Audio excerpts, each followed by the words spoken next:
चला आज आपण नवीन एक चॅप्टर डिस्कस करू. चॅप्टर आहे इकोसिस्टीम अँड एनर्जी फ्लो. कुठलं चॅप्टर आहे? Ecosystem and energy flow. या चॅप्टरमध्ये आपल्याला काय शिकायचं आहे?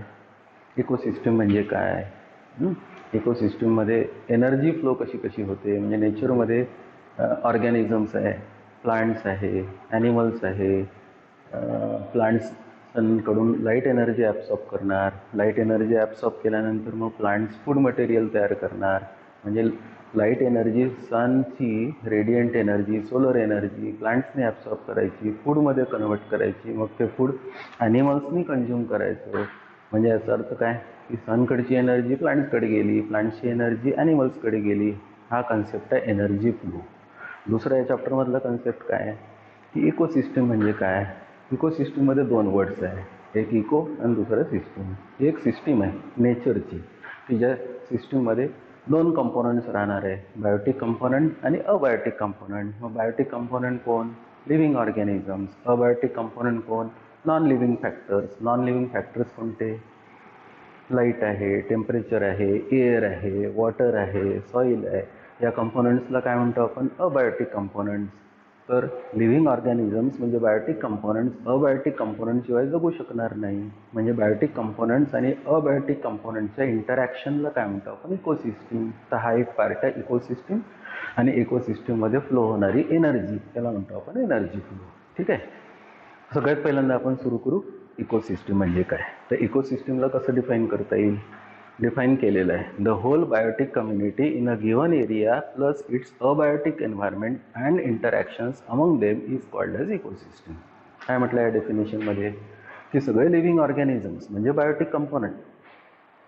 बायोटिक कंपोनंटमध्ये प्लांट्स, बायोटिक कंपोनंटमध्ये ॲनिमल्स, बायोटिक कंपोनंटमध्ये मायक्रो ऑर्गॅनिझम्स. हे सगळे झाले बायोटिक कंपोनंट्स. आणि या बायोटिक कंपोनंटचं नॉन लिव्हिंग कंपोनंटसोबत म्हणजे abiotic कंपोनंटसोबत interaction.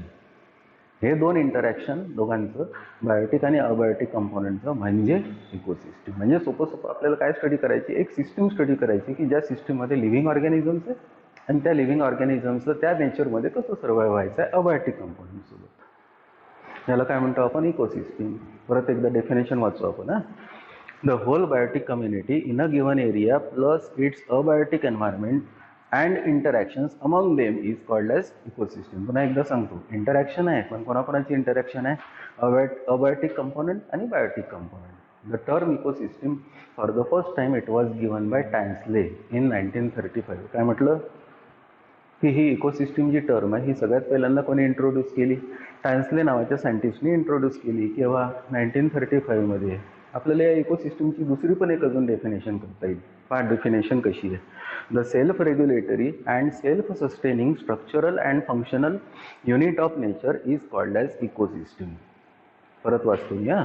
The self regulatory and self sustaining structural and functional unit of the nature is called as ecosystem. डेफिनेशनमध्ये काय म्हटलेलं आहे की नेचरचा हा युनिट आहे, पण या युनिटमध्ये सगळे जेवढे काही लिव्हिंग ऑर्गॅनिझम्स आहे सेल्फ सस्टेनिंग आहे, सेल्फ रेग्युलेटरी आहे, स्वतः रेग्युलेट करायचं आहे, स्वतः सस्टेन व्हायचं आहे. असं जर नेचरचं युनिट असेल तर that particular unit of that particular nature is called as ecosystem. परत एकदा वाचू आपण.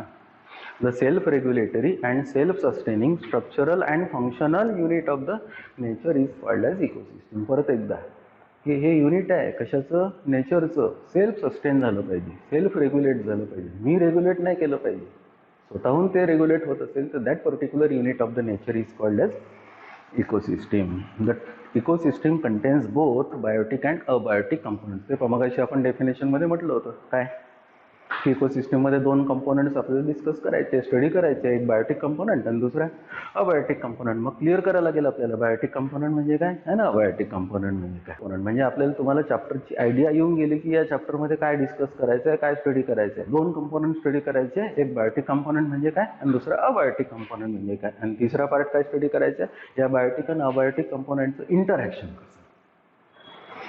याला काय म्हणतो आपण? Ecosystem. The biotic components interact with each other and also with the surrounding environment. की बायोटिक कंपोनंट आहे त्यांचं इंटरॅक्शन त्यांच्यासोबत तर राहणारच आहे. म्हणजे प्लांटचं इंटरॅक्शन प्लांट ॲनिमल्ससोबत राहणार आहे, ॲनिमल्सचं इंटरॅक्शन प्लांट सोबत राहणार आहे. प्लांटचं इंटरॅक्शन मायक्रोब सोबत राहणार आहे. मायक्रोबचं इंटरॅक्शन प्लांट सोबत राहणार आहे. पुन्हा ॲनिमलचं इंटरॅक्शन मायक्रोब सोबत राहणार आहे आणि मायक्रोबचं इंटरॅक्शन प्लांट सोबत पण ॲनिमल सोबत पण राहणार आहे. हे तर इंटरॅक्शन त्या लिव्हिंग ऑर्गॅनिझमचं म्हणजे बायोटिक कंपोनंटचं आहेच, पण अजून या बायोटिक कंपोनंटचं पुन्हा अबायोटिक कंपोनंट सोबत पुन्हा अजून इंटरॅक्शन आहे. परत पहा, the biotic components interact with each other. पहा, हे बायोटिक कंपोनंट्स एकमेकांसोबत इंटरॅक्ट तर करणारच आहे and also with the surrounding environment. त्यांचं पुन्हा अजून इंटरॅक्शन सराउंडिंग एन्व्हायरमेंट सोबत म्हणजे अबायोटिक कंपोनंट सोबत राहणारच आहे. ठीक आहे. तर दिस इज कॉल्ड एज इकोसिस्टम. काय कळलं इकोसिस्टम म्हणजे? Ecosystem, it is nothing but it is a whole biotic community in a given area plus its abiotic environment and interactions among them is called as ecosystem. मग आता पुढे जाऊन आपल्याला कुठे जायचं असेल तर इकोसिस्टमचे टाईप्स बघायला लागेल की सगळ्या इकोसिस्टम सारख्या या नेचरमध्ये राहणार नाही. There are two types of ecosystem. The one it is called as natural ecosystem, the another it is called as artificial ecosystem. आता इथे दिलेलं आहे types of ecosystem. There are two main types of ecosystem as the natural ecosystem and the artificial ecosystem.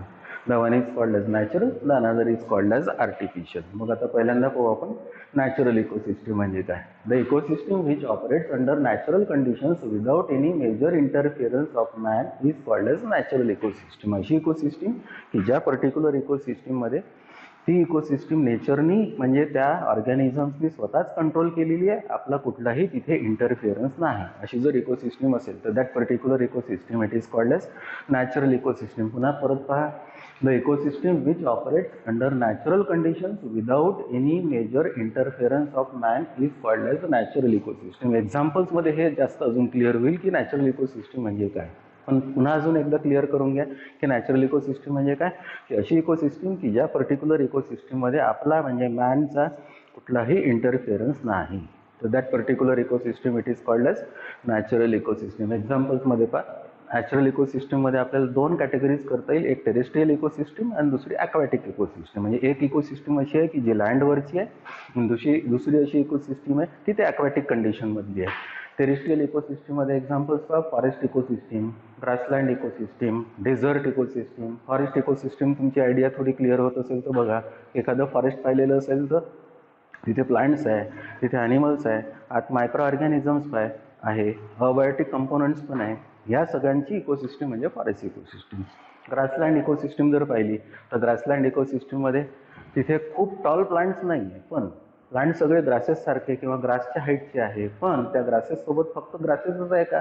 नाही, त्या grasses सोबत बाकीचे काही animals पण आहे, तिथे मायक्रो ऑर्गॅनिझम्स पण आहे, सोबत सगळे अबायोटिक कंपोनंट्स पण आहे. ही सिस्टम असेल तर त्याला म्हणतो आपण ग्रासलँड इकोसिस्टम. तिसरं एक्झाम्पल पहा, डेझर्ट इकोसिस्टम.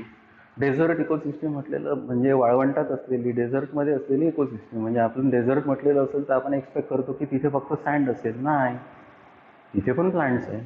मग तसे प्लांट्स असेल, तिथे राहणारे ॲनिमल्स असेल, त्यांचं इंटरॅक्शन असेल आणि त्यांच्या एन्व्हायरमेंटमध्ये अबायोटिक फॅक्टर असेल, त्यांच्यासोबत त्यांचं इंटरॅक्शन जर असेल, म्हणजे प्लांट्स आहेत त्या डेझर्टमध्ये, ॲनिमल्स आहेत त्या डेझर्टमध्ये, तिथे अबायोटिक कंपोनंट्स पण आहे, त्यांची जी इकोसिस्टम असेल तर that particular ecosystem it is called as desert ecosystem. म्हणजे काय, forest ecosystem, grassland ecosystem, desert ecosystem, ह्या तिन्ही इकोसिस्टम आपण ऑब्झर्व जर केल्या असेल तर ह्या लँडवरच्या इकोसिस्टम्स आहे, म्हणून त्याला काय म्हणतो आपण टेरेस्ट्रियल इकोसिस्टम. याच नॅचरल इकोसिस्टम मधला दुसरा एक टाईप आहे that is called as aquatic ecosystem. Aquatic इकोसिस्टममध्ये एक्झाम्पल्स पहा, पॉन्ड इकोसिस्टम, रिव्हर इकोसिस्टम, लेक इकोसिस्टम एक्सेट्रा. पॉन्ड इकोसिस्टमचा विचार केला तर एखादं मोठं डबकं आहे, पॉन्ड आहे, त्या पर्टिक्युलर पॉन्डमध्ये तुम्हाला छोटे छोटे प्लांट्स दिसेल, त्याला फायटोप्लॅंक्टॉन्स म्हणतात. काही छोटे छोटे ॲनिमल्स पण दिसेल, त्याला आपण झू प्लॅंक्टॉन्स म्हणतो. मग असे जर एकत्र तिथे राहत असेल, पण सोबत पाण्यात राहत असेल, अबायोटिक कंपोनंट सोबत त्यांचं इंटरॅक्शन असेल तर that is called as pond ecosystem. सोपं पॉन्ड पाहायचं, त्या पर्टिक्युलर पॉन्डमध्ये प्लांट्सही आहे, त्या पॉन्डमध्ये ॲनिमल्सही आहे आणि त्या पॉन्डमध्ये वॉटरही आहे, सोबत गॅसेस पण अवेलेबल आहे. याची ही इकोसिस्टम असेल तर that is called as a pond ecosystem. दुसरं एक्झाम्पल रिव्हर इकोसिस्टम, ती पण तशीच आहे. पॉन्ड फक्त एक स्टॅग्नंट वॉटर आहे, पण रिव्हर इकोसिस्टम असेल तर फ्लोईंग वॉटर आहे. फ्लोईंग वॉटर असेल तर रिव्हर काही फक्त पाण्यानेच भरलेली आहे असं नाही आहे, त्या रिव्हरमध्ये पण प्लांट्स आहे, रिव्हरमध्ये पण लोअर प्लांट्स आहे पर्टिक्युलरली, त्याच्यासोबत त्या पर्टिक्युलर रिव्हरमध्ये फिशेस आहे, छोटे ॲनिमल्स आहे, मग त्यांचं इंटरॅक्शन आहे, पाण्यासोबत इंटरॅक्शन आहे, गॅसेससोबत इंटरॅक्शन आहे, अबायोटिक कंपोनंटसोबत इंटरॅक्शन आहे. That particular ecosystem of plants, animals, abiotic component present in the river, it is called as the river ecosystem. Okay. तिसरं एक्झाम्पल काय, लेक इकोसिस्टम. आता हा लेक म्हणजे काय, थोडा मोठा. मग तसं जर असेल तर नॅचरली त्या लेकमध्ये पण तसंच आहे, वॉटर आहे म्हणजे अबायोटिक कंपोनंट आहे, आजूबाजूला सराउंडिंगमध्ये गॅसेस आहे म्हणजे अबायोटिक कंपोनंट आहे. पण त्या लेकमध्ये आतमध्ये ॲनिमल्स पण प्रेझेंट आहे. काठाने पाहिलेलं असेल तर प्लांट्स पण प्रेझेंट आहे. त्या ॲनिमल्सला फूड त्या प्लांट्सकडून मिळून राहिलेलं आहे, म्हणजे त्यांचं इंटरॅक्शन आहे. पण त्या प्लांट्स ॲनिमल्सला नेचरकडून पण, पाण्याकडून पण भरपूर सारं मिळून राहिलेलं आहे. तशी जर इंटरॅक्शन असेल आणि तशी जर इकोसिस्टम त्या लेकमध्ये असेल तर that ecosystem it is called as lake ecosystem. काय माहीत झालं फायनली की there are two types of ecosystem. One is called as natural, another it is called as artificial. आतापर्यंत आपण कुठली ऑब्झर्व केली तर नॅचरल. दुसरी पहा, another it is called as artificial ecosystem. थोडंसं एक्झाम्पलकडे लक्ष जर दिलं तर ऑटोमॅटिकली वरची गोष्ट वाचायची पण गरज नाही. पण आर्टिफिशियल इकोसिस्टम बघा काय, the ecosystem which is operated manually and maintained artificially by man is called as artificial ecosystem. की अशी ecosystem maintained artificially by man, आपण त्या पर्टिक्युलर इकोसिस्टमला मेंटेन पण केलेलं आहे. एक्झाम्पलमध्ये आयडिया येईल क्रॉपलँड इकोसिस्टम, की एखादा फार्मर आहे तो आपली शेती करून राहिलेला आहे, ती पण एक इकोसिस्टम आहे. का, कारण तिथे प्लांट्स ग्रो झालेले आहे. पण प्लांट्स ग्रो झालेले नाही आहे, ते प्लांट्स ग्रो केलेले आहे. आपण सीड सोईंग केलेलं आहे, प्लांट्स ग्रो झालेले आहे. त्या प्लांट्सला ग्रोथला न्यूट्रिशन फर्टिलायझर आपण दिलेलं आहे. त्या पर्टिक्युलर प्लांट्सला ग्रो व्हायला वॉटर पण आपण दिलेलं आहे. म्हणजे याचा अर्थ काय की वॉटर हा अबायोटिक कंपोनंट आहे. सॉईल अवेलेबल आहे, पण सॉईल आपण त्या पर्टिक्युलर सीडला अवेलेबल करून दिलेली आहे. प्लांट्स ग्रो झालेले आहे, प्लांट्स ग्रो होता होता तिथे ॲनिमल्स पण आलेले आहे. म्हणजे प्लांट्सही आहे, ॲनिमल्सही आहे, अबायोटिक कंपोनंट आहे, त्या फार्ममध्ये प्रेझेंट आहे, त्या क्रॉपमध्ये प्रेझेंट आहे. That ecosystem it is called as cropland ecosystem. म्हणजे मी जोपर्यंत त्या इकोसिस्टममध्ये जात नाही तोपर्यंत ती इकोसिस्टम जर मेंटेन मॅनेज होत नसेल तर that particular ecosystem it is called as artificial ecosystem. दुसरं एक्झाम्पल पहा, अन ॲक्वेरियम. हे तर खूप पॉप्युलर एक्झाम्पल आहे, सहज पाहता येईल तुम्हाला. ॲक्वेरियम म्हणजे त्याला आपण सोप्या वर्ड्समध्ये फिश पॉट म्हणतो, फिश पॉन्ड म्हणतो. ह्याच्यात पण काय असते की पाणी आपण टाकतो त्या पॉटमध्ये. पाणी टाकल्यानंतर फिशेस मार्केटमधून विकत आणतो. आपण विकत आणले, आपण त्या गोष्टीमध्ये आत आलो, प्रोसेसमध्ये आलो. म्हणजे ते फिशेस त्या पर्टिक्युलर पाण्यात टाकले, पाण्यात टाकल्यानंतर ते फिशेस जगणार नाही, त्यांना फूड आपण सप्लाय करून देऊन राहिलो, खूप दिवसापर्यंत तशी इकोसिस्टम राहिली असेल तर ऑटोमॅटिकली आज पाहिलेलं असेल तर काही अल्गी पण ऑटोमॅटिकली ग्रो झालेलं आहे. म्हणजे तिथे अल्गी आहे, फूड मटेरियल आपण सप्लाय करत आहे, फिशेस पण तिथे प्रेझेंट आहे. फिशेस आहे, बायोटिक कंपोनंट आहे. थोड्या अल्गी ग्रो झालेल्या आहे, बायोटिक कंपोनंट आहे. वॉटर मी ॲड केलेलं आहे, अबायोटिक कंपोनंट आहे. एअर मिळून राहिलेली आहे, अबायोटिक कंपोनंट आहे. लाईटची पण थोडीफार रिक्वायरमेंट असते अल्गीला ग्रो व्हायची, अबायोटिक कंपोनंट आहे. ग्रोथसाठी टेम्परेचर पण पाहिजे, अबायोटिक कंपोनंट आहे. गॅसेसशिवाय त्या पर्टिक्युलर इकोसिस्टमला इम्पॉर्टन्स राहणार नाही, गॅसेस पण अवेलेबल आहे. अशी इकोसिस्टम असेल तर that particular ecosystem it is a artificial ecosystem, but the type it is called as aquarium. Okay. तर आता आपण ऑब्झर्व करू स्ट्रक्चर ऑफ इकोसिस्टम. ओके. इकोसिस्टममध्ये दोन कंपोनंट असतात. So each ecosystem or any ecosystem it include two components. They are the abiotic component and the biotic component. Okay. कुठले दोन component? Abiotic component and the biotic component. मग abiotic component म्हणजे काय? The non-living component present in that ecosystem it is called as abiotic component. The non-living components of ecosystem are called as abiotic components. So define केलेलं आहे. The non-living components of ecosystem are called as abiotic components. Examples pa, it consists of climate and organic and inorganic compounds like proteins, lipids, carbohydrates, phosphorus, sulfur, carbon, nitrogen, magnesium, calcium, etc. are called as abiotic components. Observe करा, proteins आहे, lipids आहे, carbohydrates आहे, हाय molecular weight compounds आहे, प्लांट्सनी ऑर्गॅनिझम्सनी तयार केलेले आहे, म्हणून यांना काय म्हणतो आपण ऑर्गॅनिक. पण phosphorus, sulphur, carbon, nitrogen, magnesium, calcium असे जर कंपोनंट्स असेल तर नॅचरली ते एलिमेंटल फॉर्ममधले आहे, म्हणून यांना काय म्हणतो आपण इनऑर्गॅनिक कंपोनंट्स. म्हणजे proteins, lipids, carbohydrates, high molecular weight compounds आहे, म्हणून यांना आपण ऑर्गॅनिक कंपाऊंड्स. पण कॅल्शियम, सल्फर, मॅग्नेशियम, नायट्रोजन असे कंपोनंट एलिमेंटल असेल तर त्यांना काय म्हणतो आपण? इनऑर्गॅनिक म्हणतो. म्हणजे organic component, inorganic component plus climate together it is called as abiotic component. ठीक आहे, हा आहे पहिला कंपोनंट कशाचा? इकोसिस्टीमचा. या कंपोनंटमध्ये कुठेही लाईफ नाही म्हणून this particular components are called as abiotic component. दुसरा कंपोनंट इकोसिस्टीमचा कोणता?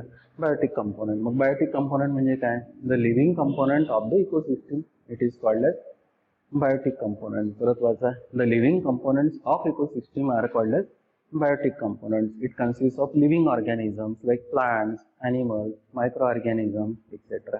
म्हणजे इथे काय म्हटलं आहे? हे सगळे लिव्हिंग कंपोनंट्स आहे. मगाशीचे सगळे कंपोनंट्स हे नॉन लिव्हिंग होते म्हणून त्यांना आपण अबायोटिक म्हणत होतो. आता हे कंपोनंट्स असेल तर लिव्हिंग आहे. कुठले कुठले आहे?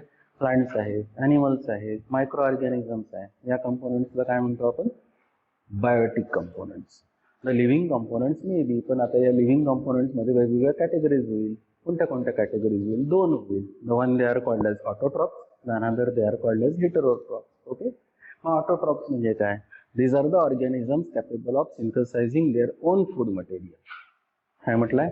These are the organisms capable of synthesizing their own food material. Such particular component or such particular biotic component, it is called as autotrophs. They prepare their own food material. They produce their own food material. Hence, this particular autotrophs, they are also called as the producers. Okay. They may be photosynthetic or किमोसिंथेटिक. किंवा हे autotrophs असेल किंवा मग producer जर असेल तर यांचं food material तयार करायचा जो मोड आहे हा दोन प्रकारचा असेल. एक तर ते फोटोसिंथेटिक आहे, नाही तर मग किमोसिंथेटिक आहे. फोटोसिंथेटिक प्रोड्युसर म्हणजे फोटोसिंथेटिक ऑटोट्रॉप्स म्हणजे काय? की त्यांना लाईट एनर्जी ॲब्सॉर्ब करायची आहे.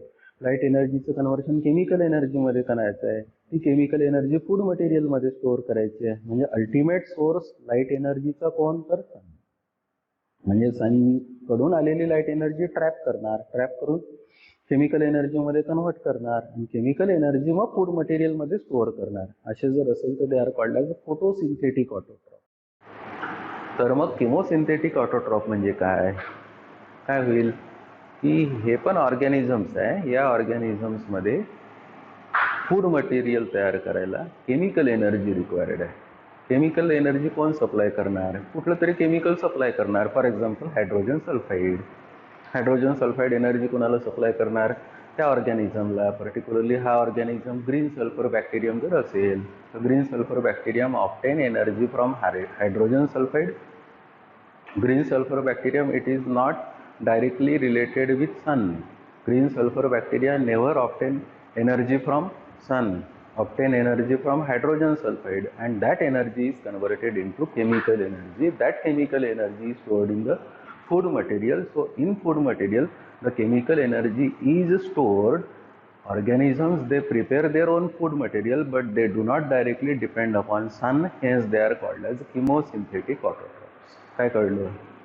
की हे ऑर्गॅनिझम्स आहे. या ऑर्गॅनिझम्सला जर फूड मटेरियल तयार करायचं असेल तर एनर्जी लागेल. पण ती एनर्जी सनकडून न घेता ते हायड्रोजन सल्फाईड सारख्या केमिकल सबस्टन्सकडून घेतात. म्हणून यांना फोटोसिंथेटिक ऑटोट्रॉप न म्हणता आपण किमोसिंथेटिक ऑटोट्रॉप म्हणतो. Okay.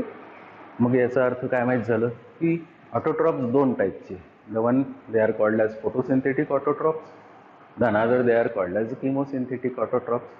Photosynthetic autotrophs, they obtain their source of energy from sun. Chemosynthetic autotrophs, they obtain their source of energy from some chemical substance. Okay, हा आहे पहिला part, that is called as the autotrophs. The another biotic component is called as heterotrophs. The heterotrophs again they are called as consumers. Heterotrophs म्हणजे काय? These are the organisms not capable to synthesize their own food material. कळलं की हे organisms आहे ते स्वतःचं food material स्वतः तयार करू शकत नाही. तयार करू शकत नाही याचा अर्थ त्या ऑर्गॅनिझम्सला फूड पाहिजे आहे. But for food this particular organisms they depend upon autotrophs. They depend upon producers. Hence, these particular organisms they are called as heterotrophs. Because they consume producers, they are called as consumers.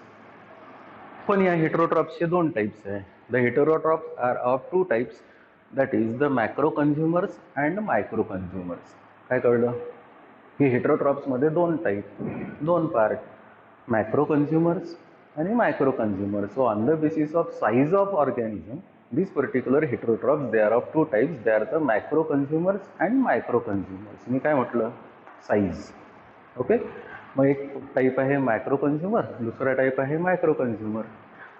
Macro consumer काय राहील, they are herbivores and carnivores or omnivores. काय म्हटलं की हे organisms एक तर हर्बिओर्स आहे, नाहीतर मग कार्निओर्स आहे, नाहीतर मग हे ओमनिओर्स पण आहे. साईजनी हे मोठे आहे म्हणून यांना काय म्हणतो आपण, macro consumers. Okay. The herbivores are primary consumers and the carnivores or omnivores may be secondary or tertiary consumers. काय म्हटलेलं आहे की हर्बिओर जर असेल तर ते डायरेक्ट प्रोड्युसरपासून आपलं फूड मटेरियल मिळवेल म्हणून त्यांना आपण प्रायमरी कन्झ्युमर म्हणतो. पण सेकंडरी कन्झ्युमर्स किंवा टर्शरी कन्झ्युमर्स हे डायरेक्ट त्या प्रोड्युसरपासून फूड मटेरियल नाही मिळवणार, ते हर्बिओर्सपासून मिळवणार म्हणून त्यांना आपण सेकंडरी नाहीतर मग टर्शरी कन्झ्युमर्स म्हणू शकतो. Okay. So such particular organisms, because they are larger in size, they depend upon producers for their food, hence they are called as macro consumers. The another they are called as micro consumers. Micro consumers, they are small in size. ते पण कन्झ्युमर्सच आहे, फक्त macro कन्झ्युमर्सपेक्षा त्यांचा size छोटा आहे म्हणून त्यांना काय म्हणतो आपण, micro consumers. So these are saprophytes and include bacteria, fungi, actinomycete etcetera. की बा हे कोण आहे, तर सॅप्रोफाइट्स आहे. सॅप्रोफाइट कशाला म्हणतात, the organisms which grow on which obtain food from dead and decaying matter, they are called as a saprophytes. कोण कोण इन्क्लूड होणार, बॅक्टेरिया इन्क्लूड होणार, फंजा इन्क्लूड होणार, ॲक्टिनोमायसेट्स इन्क्लूड होणार. These organisms play important role in releasing the inorganic nutrients back in the environment. हे organisms काय करणार, कुठलं प्लांट आहे, कुठला ॲनिमल आहे, डेड आहे, त्याच्यावर ॲक्ट होणार आणि त्या प्लांट ॲनिमलच्या बॉडीच्या टिश्यूमध्ये किंवा मटेरियलमध्ये जे मटेरियल असेल ऑर्गॅनिक, त्याचं कन्व्हर्शन इनऑर्गॅनिकमध्ये करणार आणि ते एलिमेंटल फॉर्ममध्ये सॉईलमध्ये रिलीज करणार किंवा नेचरमध्ये रिलीज करणार. Hence this particular micro consumers they are also called as a decomposer. सांगा यांना काय म्हटलं आपण, डिकम्पोजर. कारण हे कुठल्या ऑर्गॅनिक मॅटरला, डेड मॅटरला डिकम्पोज करणार. कोण डिकम्पोज करणार, बॅक्टेरिया, फंजाय, ॲक्टिनोमायसेट. म्हणून bacteria, fungi, actinomycetes they are called as a decomposers because their size is small, they are called as a micro consumers. Okay. तर आता आपण पाहू पॅटर्न्स ऑफ इकोसिस्टीम. यालाच म्हणतात स्पॅटियल पॅटर्न्स. पॅटर्न्स ऑफ इकोसिस्टीम म्हणजे काय, सगळ्या जेवढ्या काही वेगवेगळ्या इकोसिस्टीम असतील त्या सारख्या दिसत नाही, दिसायला असत नाही, वेगवेगळ्या दिसतात. मग तसे जर वेगवेगळ्या इकोसिस्टीम वेगवेगळ्या प्रकारच्या आपल्याला डोळ्यांनी जर दिसत असेल किंवा पाहायला जात असेल तर त्या पर्टिक्युलर इकोसिस्टीमला आपल्याला सगळ्यांना एकसारख्या आहे असं म्हणता येत नाही. म्हणूनच इकोसिस्टीमच्या दोन patterns. So there are two different patterns of this particular ecosystem. They are the zonation and the stratification. पण त्याच्यापूर्वी आधी काय म्हटलेलं आहे, the abiotic and the biotic components may vary in an ecosystem as location vary in space and time. Abiotic components आहे, biotic components आहे, त्या इकोसिस्टीममध्ये आहे हे सारखे असणार नाही किंवा सगळ्या कोणत्या इकोसिस्टीममध्ये हे सारखे असणार नाही, ते व्हॅरी होतील as per location, as the location vary in space and time. Factors or components like air, temperature, rainfall may affect the ecosystem pattern. पहा किती सुंदर म्हटलेलं आहे की एअर हा फॅक्टर आहे अबायोटिक, टेम्परेचर हा फॅक्टर आहे अबायोटिक, रेनफॉल हा फॅक्टर आहे अबायोटिक. हे सगळे अबायोटिक फॅक्टर जर असेल तर ते अफेक्ट करेल त्या इकोसिस्टीमला. म्हणजे याचा अर्थ हे सगळे फॅक्टर जर असेल तर सगळे इकोसिस्टीम सारखी असू देणार नाही. म्हणून प्रत्येक लोकेशनला एअर सारखी असणार नाही, टेम्परेचर सारखं असणार नाही, रेनफॉल सारखं असणार नाही आणि हे सगळं सारखं नसणार म्हणजे इकोसिस्टीमचा पॅटर्न किंवा इकोसिस्टम फॉर एक्झाम्पल दिसायला ही वेगवेगळी दिसणार. म्हणून आपण पुढे म्हटलं आहे की there are two patterns of ecosystem as the zonation and the stratification. पहा आता हे दिसते झोनेशन आणि हे दिसते स्ट्रॅटिफिकेशन. या झोनेशनमध्ये काय आहे की हे सगळ्या प्लांटची हाईट जवळजवळ सारखी आहे, पण या पर्टिक्युलर प्लांटचा हा झोन आहे, या प्लांटचा हा एक झोन आहे, या प्लांटचा हा झोन आहे. सगळ्यांची अरेंजमेंट जर पाहिलेली असेल तर झोन वाईज अरेंजमेंट झालेली आहे. ॲक्च्युली ही ॲक्वॅटिक इकोसिस्टीम आहे. या ॲक्वॅटिक सिस्टीममध्ये इथे वॉटर दाखवलेलं आहे. या ॲक्वॅटिक इकोसिस्टीममध्ये इथे वॉटर दाखवलेलं आहे. वॉटर दाखवल्यानंतर हे पर्टिक्युलर वॉटर या रिजनमध्ये पाहिलेलं असेल तर जास्त असेल इथल्या सॉईलमध्ये, या रिजनमध्ये पाहिलेलं असेल तर इथल्या सॉईलमध्ये वॉटर इथल्यापेक्षा कमी असेल, या याच्या पुढच्या रिजनमध्ये पाहिलेलं असेल तर वॉटर इथल्यापेक्षा तिथे अजून कमी असेल. म्हणजे वॉटर इथे जास्त असेल तर हे प्लांट्स ग्रो झालेले आहे, वॉटर इथे कमी असेल तर हे प्लांट्स ग्रो झालेले आहे, वॉटर इथे त्याहीपेक्षा कमी झालेले असेल तर इथे हे प्लांट्स ग्रो झालेले आहे. म्हणजे झोन वाईज प्लांट्स जर इथे ग्रो झालेले असेल तर this kind of arrangement of this particular plants or that particular species or their arrangement, it is called as a zonation. चला बघू आपण आता zonation. The horizontal distribution of plants and animals on land or in water is called as zonation. काय म्हटलेलं आहे? The horizontal distribution of plants and animals on land or in water is called as a zonation. He arrangement कशी आहे plants किंवा ॲनिमल्सची? Horizontal arrangement आहे. आणि अशी जर हॉरिझॉन्टल अरेंजमेंट जर असेल या पर्टिक्युलर प्लांट्सची आणि ॲनिमल्सची त्या पर्टिक्युलर इकोसिस्टममध्ये, तर that arrangement of this particular plants or animals it is called as zonation. In this the density and distribution of species vary along a horizontal gradient. मस्त.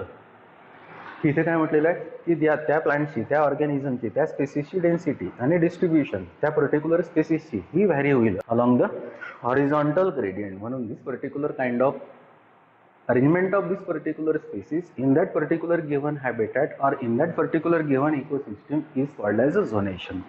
The another kind of pattern of ecosystem, it is called as stratification. इथे काय म्हटलंय बघा, it occurs vertically.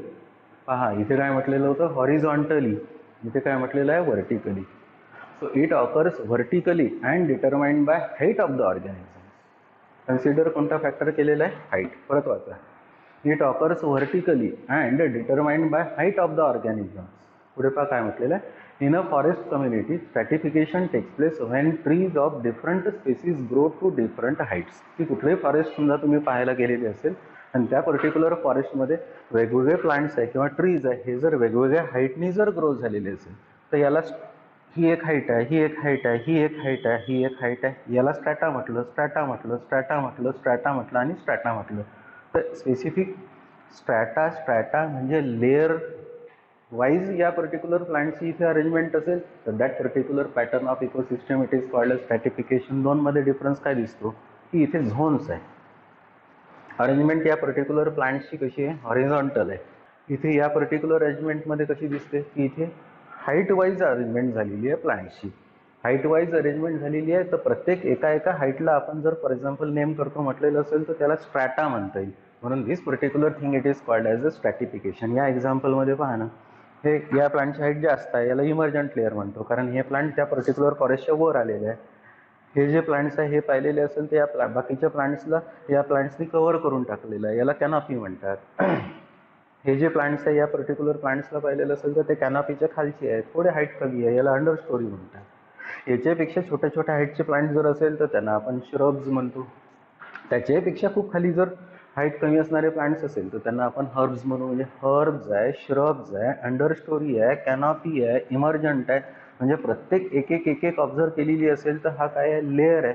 लेअरला म्हणतो आपण स्ट्रॅटा. म्हणून दिस is called age स्ट्रॅटिफिकेशन. इथे असं नाही झालेलं आहे.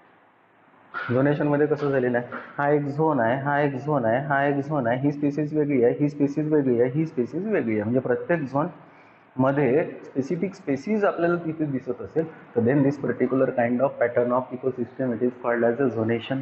So there are two types of patterns of ecosystem. The one it is called as a zonation, the another it is called as stratification. काय कळलं की झोनेशनमध्ये प्लांट्स अरेंज झालेले आहे, पॅटर्न आहे हा की जिथे प्लांट्स हॉरिझॉन्टली डिस्ट्रीब्यूट झालेले आहे. स्ट्रॅटिफिकेशनमध्ये प्लांट्स व्हर्टिकली डिस्ट्रीब्यूट झालेले आहे. हे हॉरिझॉन्टली डिस्ट्रीब्यूट झालेले आहे, हे व्हर्टिकली डिस्ट्रीब्यूट झालेले आहे. One is called as zonation, the another it is called as a स्ट्रॅटिफिकेशन.